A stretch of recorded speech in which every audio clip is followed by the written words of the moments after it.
sur La Vérité si j'entreprends, moi c'est Fiona, je suis spécialiste en communication et aujourd'hui j'accompagne les entrepreneurs et les entreprises à avoir plus de clients grâce à une communication rayonnante. Chaque semaine, je vais vous partager des stratégies, des conseils concrets et facilement applicables autour du business en ligne, d'Instagram, de l'organisation, mais aussi mes réflexions plus personnelles et l'envers du décor de l'entrepreneuriat en toute vulnérabilité et sans aucun filtre. Si tout ça vous parle, alors bienvenue, vous êtes au bon endroit et maintenant c'est parti pour l'épisode étincelant du jour. Hello tout le monde, on se retrouve aujourd'hui pour un nouvel épisode où on va parler encore une fois d'envers du décor parce qu'il y en a des choses à dire. Je vais vous partager ma première expérience avec une maison d'édition, ce qui s'est passé, les chiffres, pourquoi j'ai décidé aussi de mettre fin à tout ça et vous allez voir, vous allez entendre plutôt qu'il y a plein de choses à dire. Donc pour vous remettre un petit peu dans le contexte, en décembre 2022, j'apprends que je vais sortir officiellement mon cahier de vacances spécial entrepreneur avec une maison d'édition. C'était, je me souviens même le jour, c'était pendant la finale, je crois que c'était la Coupe du Monde de foot. La personne m'a appelée pendant la finale. Bref, voilà, petite parenthèse. À ce moment-là, je suis ultra excitée, je suis hyper heureuse en fait de concrétiser un projet comme ça et je fonce sans me poser aucune question. Donc on rembobine un petit peu, donc ça c'était en décembre 2022 et je signe mon contrat en janvier 2023, je crois, de mémoire. Je rencontre l'éditeur à Paris, on va boire un café ensemble, il me parle des différentes étapes avant qu'il soit officiellement en vente, des modalités, donc tout ce qui va être rémunération, les actions de visibilité, etc. Tout se passe super bien. J'en reviens pas encore, je suis vraiment sur mon petit nuage. Et puis l'éditeur a un comportement un peu bizarre avec moi, enfin je sens qu'il est proche de moi, que voilà il me dragouille mais je fais pas attention parce que moi je suis juste trop contente. Je m'occupe de la mise en page, du cahier de vacances, enfin de tout le contenu. La mise en page, je suis aidée de ma graphiste Adélaïde qui bosse avec moi depuis quelques années maintenant. Donc on fait tout pour ce cahier de vacances, la maison d'édition s'occupe de rien on va dire. Je rends le cahier fin février, donc 2023, pour une sortie prévue initialement, je crois que c'était fin avril, début mai, enfin avant l'été en tout cas. Et là on commence à parler du prix de vente de ce cahier. Donc c'est un cahier de vacances qui fait 112 pages je crois, avec beaucoup de valeurs à l'intérieur. Que ça soit les exercices, les jeux, la théorie, bref, il y avait beaucoup de choses et surtout, il y avait beaucoup de couleurs. Vous connaissez mon univers, c'était obligé que je foute des couleurs partout. Surtout pour un cahier de vacances, je peux vous dire qu'il y avait plein d'illustrations, enfin de jeux, etc. À partir de là, l'éditeur il me dit que pour un produit comme ça, on peut pas le vendre à moins de 38 € TTC, que si je veux le vendre un peu moins cher, il faut tout passer en noir et blanc. Et à l'époque, du coup, je décide de faire une story sur Instagram et de demander directement l'avis en fait à mes abonnés sur est-ce que je le garde à 38 € mais en couleur ou alors est-ce que je diminue le prix un petit peu mais il sera du coup majoritairement en noir et blanc et là, contre toute attente, j'ai, je crois que c'était 100% en termes de sondage en tout cas de mes abonnés qui me disent de le garder en couleur et il y en a plein, voilà, je vous fais des bisous, les personnes qui se reconnaîtront, qui m'envoient des messages pour justifier un petit peu justement la réponse au sondage, qui me disent en fait c'est no way que ça soit en noir et blanc par rapport à ce que tu dégages, ton univers, ta personnalité, etc. Tant pis pour le prix, on sera prêt à mettre le prix. Donc ça me rassure, je me dis ok banco, on fait comme ça, et ça a pas l'air de choquer, en tout cas, le prix, donc je me dis go. En sachant que je le précise, mais on n'est pas éduqué à mettre plus de 30 balles pour un livre, et encore moins pour un cahier de vacances, même si c'est un cahier de vacances d'entrepreneuriat, je le répète. Donc là, voilà, tout s'enchaîne, il y a un petit retard dans l'impression, donc c'est décalé, mais bon, je me dis que ok, ça arrive, tant que ça arrive avant l'été, moi ça me va. Je finis par recevoir quelques exemplaires chez moi. Je les ouvre, mais vraiment comme une gosse, vous savez, qui ouvre ses cadeaux de Noël. Et là, ça a été le début de la dégringolade. Je me mets à pleurer, j'appelle directement mon éditeur. En fait, la qualité du papier était pourri. Ça faisait comme si vous aviez plus d'encre quand vous imprimez des feuilles, c'est-à-dire qu'il y avait des mots qui étaient parfois coupés.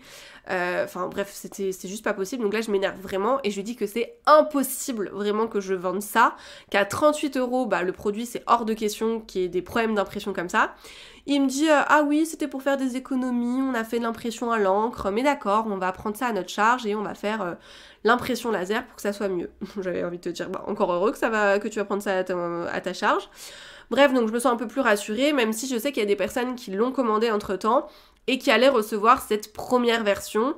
Donc cette première version qui était pas ouf, mais bon, c'était surtout mes proches qui avaient commandé, donc je me dis bon ok, ça va. Ça n'a pas duré longtemps surtout. Ensuite, autre point qui était pas ouf, c'était le délai de livraison. On était sur 4 semaines d'attente. Oui, 4 semaines. Et enfin en tout cas au début, et peu importe la plateforme, que ce soit Amazon, la Fnac, Cultura, bref, c'était 4 semaines. Et quand t'achètes un cahier de vacances, bah t'as pas envie de le recevoir dans un mois. Donc déjà ça m'a bien fait chier. Ensuite Amazon c'est revenu, on va dire, à la normale assez rapidement, mais la Fnac c'est resté comme ça tout le temps, c'est-à-dire que c'était 4 semaines, le délai de livraison encore maintenant c'est 4 semaines, puisque c'était de l'impression en fait sur la demande, et je crois que l'imprimeur était en Allemagne, bref. Donc ça c'était un point déjà pas ouf. Et un autre point qui m'a fini, c'était que c'était dispo en fait que sur internet, pas en magasin physique, alors que moi mon rêve, et je lui avais dit, c'était d'être à la Fnac, parce que j'adore ce magasin et que je voulais juste voir en fait mon cahier de vacances à la Fnac, me prendre en photo avec et l'accrocher au-dessus de mon lit. Grosso modo c'était un petit peu ça le scénario que j'avais en tête. Et si je passais avec une maison d'édition, c'était uniquement pour ça, vraiment. Donc quand je vois que ça bouge pas de ce côté-là, qui m'avait promis que ça le fera, etc., qui mettra ses commerciaux sur le coup, je lui pose des questions et il me dit que pour le prix, bah c'est pas possible en fait de l'avoir en rayon, etc., qu'il y a trop de complications. Donc en fait tout ça, mis bout à bout, ça faisait trop pour moi, ça a gâché vraiment mon plaisir et ma fierté de sortir mon propre cahier de vacances spécial entrepreneur. Même en termes de communication, j'ai tout fait. Il m'avait parlé de salon de livres, de télé, etc. Et finalement, j'ai juste fait un article dans le magazine Entreprendre, ce qui est cool en termes de visibilité, etc. On s'entend. Mais c'est tout. En fait, tout ce qu'il m'avait dit, bah, il s'est rien passé. Ça a été moi et moi, en fait, toutes les ventes que j'ai fait. Et en fait, donc déjà, j'étais plus alignée avec le personnage. Pareil, il avait des propos très déplacés sur WhatsApp. Bon, bref, on s'en fout, c'est pas le sujet. Et en fait, c'est en fin d'année, quand j'ai commencé à parler de la somme qu'il me devait, par rapport au nombre de ventes, etc., que ça a commencé à partir un peu en couille. Voilà, désolée pour le vocabulaire, mais je vois pas comment je peux dire ça autrement. Et dans ma tête, j'étais en mode « what the fuck ?» Il y a trop de trucs, en fait, qui allaient pas, et c'était un peu la goutte d'eau de trop. Il faut savoir, pour la petite histoire aussi, que quand j'ai signé, donc début d'année 2023, on m'a ajouté dans un groupe WhatsApp avec les auteurs de la maison d'édition, et je me souviens, en fait, j'avais reçu plusieurs messages d'une personne qui criait à l'arnaque, au manque de compétences de la maison d'édition, etc. Donc j'avais écrit à mon éditeur pour lui dire, bah ouais, il y a un mec qui m'a contacté, qui m'a dit ça, c'est bizarre et tout, et il m'avait dit que c'était juste un gros frustré, qui a pas réussi à faire des ventes, et que c'est pour ça qu'en gros, il contacte tout le monde en privé, etc.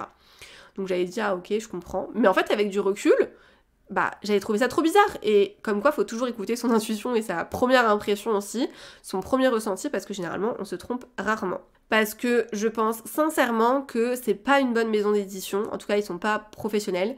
Et d'ailleurs je vous en reparlerai plus tard, mais j'ai un nouveau projet du coup avec une autre maison d'édition bien plus sérieuse, plus connue, etc. Et quand j'ai raconté à cette éditrice tout ce qui s'est passé, elle m'a dit que c'était n'importe quoi, vraiment qu'il n'y avait rien qui allait. Et rien que pour le prix déjà qu'ils proposaient pour le cahier, ça aurait dû mettre la puce à l'oreille, parce que normalement en fait c'est à la maison d'édition d'amortir un petit peu les coûts, parce que on met pas un cahier de vacances, même si dans l'entrepreneuriat, à 38 €, genre pas possible. Bref, donc je vous passe tous les détails, il s'est passé plein de choses, et du coup en décembre 2023, il me parlait déjà de la suite du prochain cahier de vacances, de prochains projets que j'avais, et en fait j'avais une boule au ventre, et là je me suis dit que c'était plus possible. Je lui ai fait un message, un vocal, pour lui dire que j'aimerais mettre fin au contrat qui nous liait, en lui expliquant vraiment les raisons de manière factuelle, et en fait je vous passe les détails sur sa réaction et tout ce qui s'est passé. Parce que c'était juste lunaire. Mais voilà, je me suis sentie hyper apaisée et soulagée de plus être associée à eux, même si bon, c'était un peu compliqué la suite. Mais j'étais juste ultra soulagée. J'ai réussi du coup à mettre fin à ce contrat, j'ai réussi à récupérer les droits, parce que de toute façon ils avaient rien fait, même en termes de mise en page, de couverture, ils avaient rien fait, donc j'ai réussi à tout récupérer. Et pour parler des chiffres, parce que je sais que ça vous intéresse, pour vous donner une petite idée à quel point on fait pas ça pour l'argent quand on veut être édité, c'est que j'ai vendu 118 exemplaires de mémoire en quelques mois, grosso modo de juin à septembre on va dire, donc avec mon audience, parce que clairement c'est pas eux qui m'ont apporté de la visibilité, et que j'ai touché, enfin même pas encore touché parce que j'attends encore de l'avoir sur mon compte en banque, mais que j'ai touché 330 €. sur ces 118 euros, enfin sur ces 118 exemplaires à 38 euros TTC, parce qu'en fait ils te décomptent toutes les cotisations qu'ils ont, leurs contributions, etc., etc. Donc pour vous dire que les personnes qui trouvaient ça cher, parce que j'ai eu des personnes qui m'ont dit non mais 38 euros pour un cahier de vacances, mais ça va pas ou quoi, bah déjà moi je touchais 3,60 € par vente, plus ou moins. Donc voilà, pour vous donner une petite idée. Ensuite, ça reste un produit d'appel, c'est le moins cher dans mon catalogue par rapport à toute la valeur qu'il y avait à l'intérieur, comme beaucoup d'autres livres dans l'entrepreneuriat, on s'entend, mais voilà, il faut aussi le prendre en considération. Et surtout, c'était un univers à part entière, vraiment complètement immersif, avec plein de couleurs, etc., etc. Donc, fallait prendre ça en compte. Donc encore une fois, pour toutes les personnes qui ont envie de sortir un livre, réfléchissez à votre pourquoi vous voulez sortir un livre, parce que si c'est pour l'argent, bah auto-éditez-vous, parce que clairement c'est pas avec une maison d'édition que vous allez gagner de l'argent. Alors si, vous allez peut-être jouer sur la quantité, mais bordel, il va falloir jouer sur la quantité plus. C'est plus, enfin moi je trouve que l'intérêt de passer avec une maison d'édition, c'était plus pour la visibilité, la crédibilité. Et je reviendrai dessus du coup quand tout sera officiel et concrétiser on va dire sur mes prochains projets. Voilà, je spoil un petit peu, mais je vous reparlerai en tout cas de tout ça et comment faire les choix, enfin bref, j'ai encore plein de choses à vous dire. Mais j'avais vraiment envie de vous faire cet épisode parce que, encore une fois, on se rend pas compte de ce qui se cache parfois derrière des opportunités, des événements, des réussites, etc.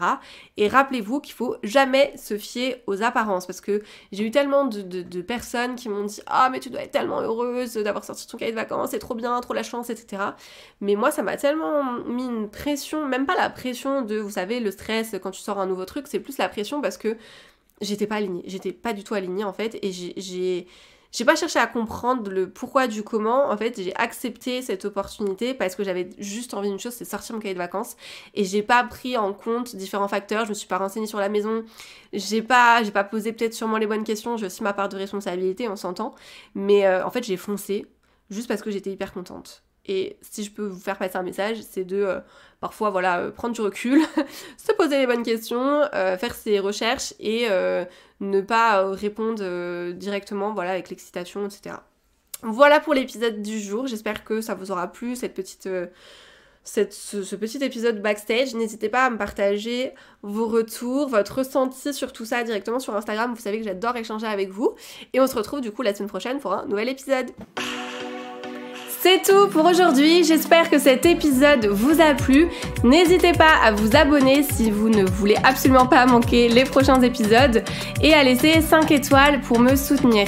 Vous pouvez me retrouver sur Insta pour encore plus de conseils ou si vous voulez simplement papoter. En tout cas, merci de m'avoir écouté, je vous dis à très vite pour un nouvel épisode La vérité si j'entreprends. Je vous fais des bisous.